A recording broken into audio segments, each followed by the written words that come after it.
It started with a message. In a late-night WhatsApp group chat, a young man calmly admitted to something no one wanted to believe, that he had just killed his own parents. At first, everyone thought it was a joke, but when police arrived at a small apartment on Phuc Chak Street in Hong Kong, the truth was far worse than anyone could have imagined. The place was a nightmare. Blood spattered across the walls, trash bags filled with cement and sand, and a smell so thick it clung to everything. Inside the microwave, investigators found a layer of yellow grease. When they opened one of the nearby bags, they realised what had been cooking: human remains. Just hours earlier, 29-year-old Henry Chow and his friend Angus Tsai had been chatting online like nothing had happened. But now both men were being led away in handcuffs. So who were they? And what could possibly drive someone to do this? Henry Chow grew up in a normal middle-class Hong Kong family. His parents, Glory and Moon, adored him. They paid for private tutors, piano lessons, even sent him overseas to study in Canberra, Australia. They wanted him to succeed, but Henry wasn't interested in any of it. He lived in his own little world, disconnected and cold. At school, he barely had friends, and by his late teens, he was already failing his classes. His parents did what most would do. They pushed him harder. When that didn't work, they sent him abroad, hoping a change of scenery would help. It didn't. Henry faced bullying, felt isolated, and eventually dropped out in 2003.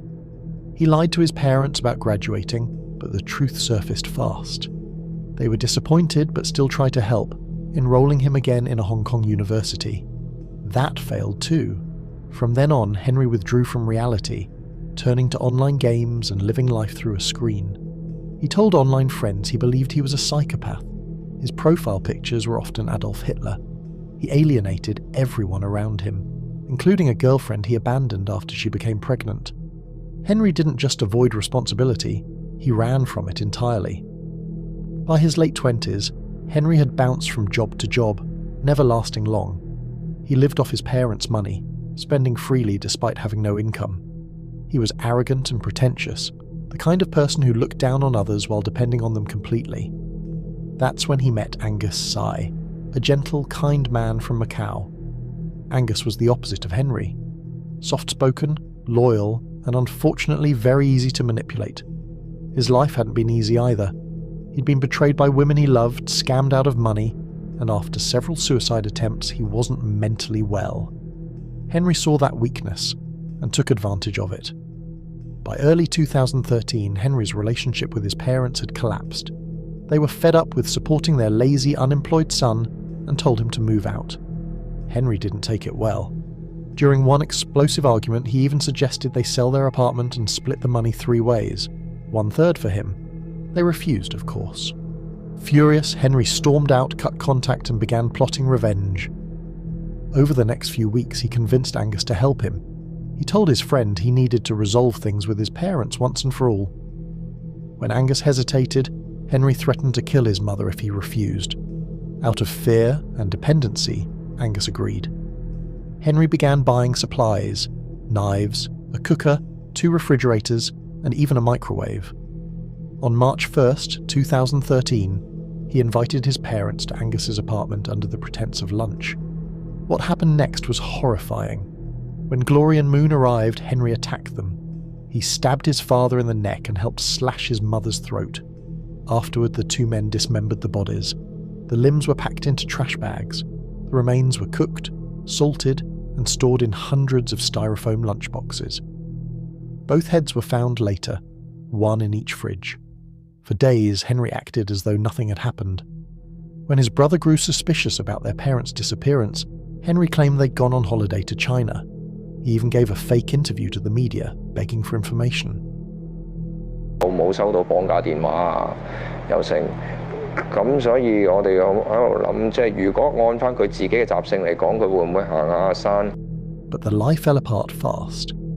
On March 15th, police raided Angus's apartment after tracing Henry's disturbing WhatsApp messages. That's when they uncovered the gruesome scene. Along with the remains, they found a notebook, a step-by-step guide on how to dispose of bodies. It listed every item Henry had purchased down to the sand and cement. Handwriting analysis confirmed it was his. During interrogation, both men turned on each other. Henry claimed Angus killed his mother, that he was just helping. Angus said he'd only helped after being threatened. He insisted Henry killed them long before he even arrived. But the evidence, the messages, the notes, the timeline, all pointed to Henry as the mastermind. When the trial began in 2015, psychologists described Henry as deeply narcissistic, obsessed with success, and detached from empathy. He even told friends, "I can't feel normal people's pain." In court, Henry's defense argued he suffered from bipolar disorder and OCD. But after a second evaluation, those claims were dismissed, replaced by a diagnosis of personality disorder and extreme narcissism. The jury didn't buy his excuses. He was found guilty of murdering his parents. Angus, on the other hand, was acquitted of murder, but convicted for helping dispose of the bodies. He'd already served 2 years awaiting trial, so he was released immediately. Henry was sentenced to life in prison plus 9 years. The judge described him as a narcissist who feels no remorse and poses a danger because his crimes have no rational motive. It's tragic when you think about it. 2 parents who wanted nothing but success for their son ended up dying at his hands. Their other son lost his entire family overnight. And for what? A few dollars and wounded pride.